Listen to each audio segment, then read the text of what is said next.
these 4 people have great papers. If you haven't read them yet, you are missing out, and we're not going to do the justice of those papers right now. We don't have the ability to do that in 15 minutes, so you know what you need to do and go away and read that and hear all of their points of view about policy.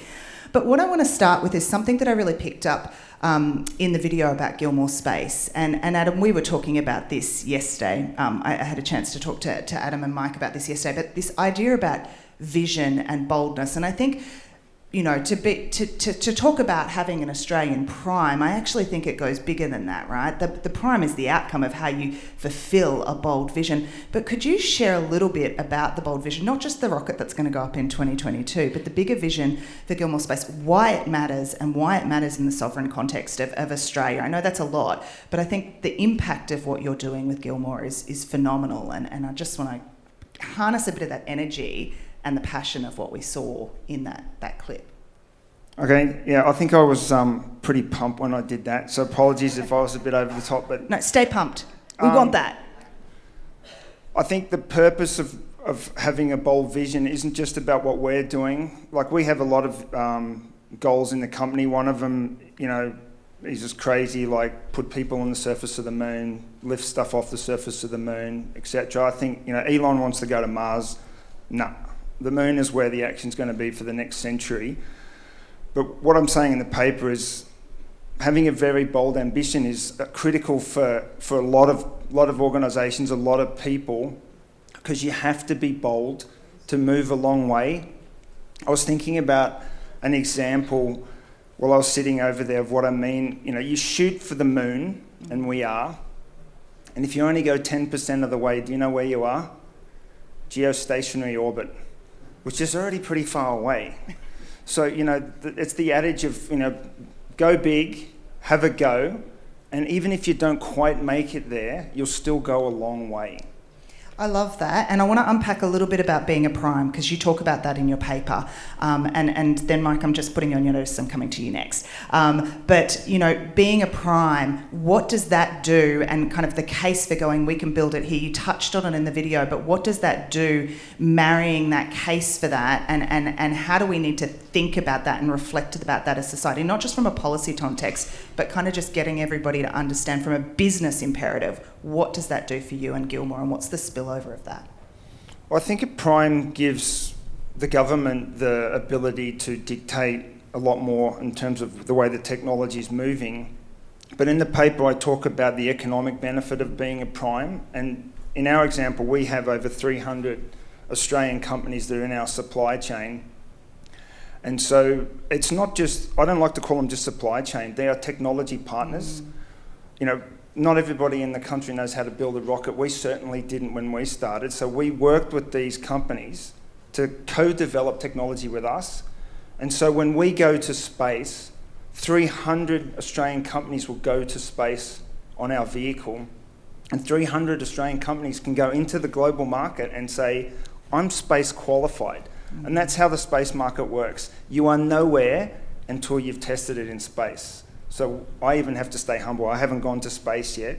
But when we do, then everybody does. I think that's brilliant. And the reason that I wanted to kind of pull that out is I think it's important for us to all think about when we're thinking about policy and we're talking about these ideas that these papers are generating, it's about the impact of it and the spillover and what does it really mean for people. So Mike, you're doing sort of similar, very bold vision in what you're trying to achieve globally with quantum. Can you give us a little bit of reflection on your kind of perspective on this in the context of capability, sovereignty, and how do we actually, you know, not limit that but get the settings right? Like for you, your experience on that journey. Sure. I think the place to start is what do we think we can achieve? Quantum technology, in our view, is likely to be as transformational in the 21st century as harnessing electricity was in the 19th. It is the single greatest export opportunity of the generation for Australia. At Q-CTRL, our ambition is to be the critical enabler of all of it. We focus on a discipline called quantum control. It makes all quantum technology work. It's why we're embedded in the hardware systems from the biggest vendors around the world right now. It's why we're developing our own sovereign capability onshore. It's this history that gives us the ambition that we strive for. And really, if we want a robust onshore capability, the thing that we need is opportunity onshore. Right. And in fact, thinking back on some of the earlier conversation around this, I actually am of the mind that we should change our national conversation around quantum. I find it to be rather pessimistic. I find it to be fear-driven. We talk about how we're afraid of some other company taking, in air quotes, our IP. We're afraid of offshoring of companies. We're afraid of foreign investment. We're afraid of technology proliferation risk. The one thing I can guarantee is we do not make good decisions when we are afraid. What we need to build is opportunity. Talent chases opportunity. Everybody in my sector wants to deliver. And we want to deliver onshore. The only thing that we need to do that is the opportunity to be part of that global market. Now, the prescription for how I think we can do this with regulatory improvements and the like is in the paper. But what I want to leave everybody with is the notion that all we need to do is unlock local opportunity, and all of those downside risks will be intrinsically mitigated. This is exactly how venture capital works. We try to do really big things, and then we manage the risks along the way instead of the other way around. So Jens, you're right in the heart of sort of both of these visions here with the Advanced Manufacturing Growth Centre and all of the sort of, SMEs, primes, others that you work with. From your perspective, we talk about manufacturing and the opportunity onshore, but just in a reflection of kind of what you've heard and the work that you're doing, could you share with us that spillover opportunity and how we really need to kind of connect the dots? Because from my mind, when I read all of your 12 papers, there's a lot of dot connecting that we need to do between the suggestions. Indeed, and if we continue thinking about manufacturing as assembling cars from other global primes and are allowed to call them Holden, or we think of a hard hat and a high vis, think again. Or just turn the paper of which you hold in your hand, to which Cora and James deserves great credit, and see the article from Michelle with manufacturing and quantum in one sentence. Manufacturing is about making things. And as she rightfully said, it's about making complex things. And if we do that, then as Australia, where we rank in the global ranking of making complex things on number 86 in the world, if we focus on making complex things, in which we are competitive, then we can increase our ranking. Another thing we need to do, we need to focus on a little bit instead of everything. Space, quantum computing, these are areas of national identified priorities which are important, which are relevant, and which are great for Australia because it brings the vision and brings the talent behind it and serves the purpose of what we want to accomplish. Manufacturing, you have 300 partners. AMGC and Growth Center is something I want to say a quick word about it in a second. I will be short. But we have over 4,000 members, highly competent Australian manufacturers, less than 20 people, 80 country customers in the world. They're very, very competent. What we're missing in Australia is the focus, and now we have it, and what we're also missing is scale.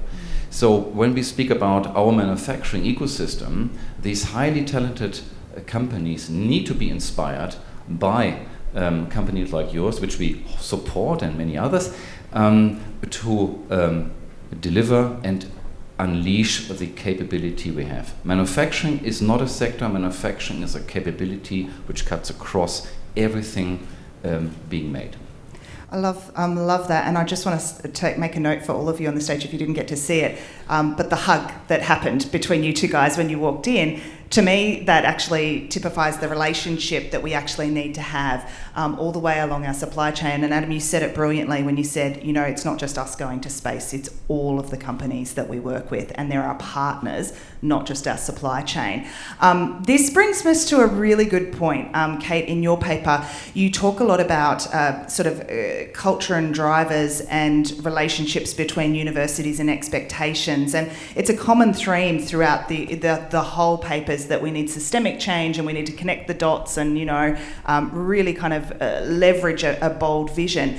But I wanted for you to just unpack a little bit of the conversation we were having earlier about the role that scientists and universities and researchers need to play, and maybe the role that they don't necessarily all need to play, and how we bring that intersection a bit closer. Because, Adam comes from banking and is now a rocket scientist. Mike comes from quantum and is now and research and is now a founder. We've got lots of different pathways. Yeah, so I started my paper talking about how universities are hotbeds of ideas and innovation. People that are in universities love to see the big picture, but they are also people that look at the very fine detail, and they're at the very early stages of discovery and of innovation. A lot of the discourse around the way that universities are funded and research is funded in Australia always talks about how we have this amazing research excellence that exists within our Australian universities. We definitely batting way above our average, but we're not doing well enough at commercialisation and engaging with our industry partners, and there's a really big hole there. So what we need to talk about is, my perspective is that you can't take the people that are in universities and then take them to the other end of the value chain. I think Jessica said it really well earlier when she talked about there's the wrong type of crazy and the right type of crazy. And you need to be making sure that everybody's working together right from the start. So those big pictures that all of the scientists that I work with are every day talking about, what do they want to solve, what do they want to be known for? But that's not what their expertise is. They need to be partnering with people at the other end of the scale, with Adam and with Mike, and talking to them and getting on board really early on. So I think that's where we need to be making that systemic change. I also think that would kind of foster this development in an avoidance of risk within university sectors. So universities are extremely risk averse, and that's because they love what they do and they're very, very good at it, and they don't want to be going outside of their box. But that doesn't mean we can't talk to the people that are going outside the box, and I think that's really important, that we need to be making sure we're plugging those gaps. And I think there are some really great initiatives with the new ARC industry fellowships that have just been announced, but I also think there needs to be a lot of funding that's pumped into our CSIROs, our RBAs, DSTG, the research and development that's done at that sort of more quasi-industry level, so that we can have that value chain that everybody's talking to each other. Fantastic. So I'm really conscious of time, but I'm going to give you all, because I've got the microphone, which means I'm in charge for a moment until they cut me off. I want to give you all just a final sort of comment of, if you can have one thing that you want people to walk away from here today to take away, because policy is great and there's lots of policy suggestions. We're probably not going to get everything in our chocolate box wish list. There's going to be some licorice in there. And some things we maybe don't like. But what is it that you want people to walk away and talk about and advocate for to help us? Because I think there's a big piece in a storytelling that we in the room and everybody watching and everybody reading have an obligation to join you in. So I'm going to give you all 1 minute to say that. Mike, I'm going to pick on you first because you're never short of a word. So I think my key takeaway message is that we should chase the opportunity we have, and we should support the diversity of players who are contributing to it, right?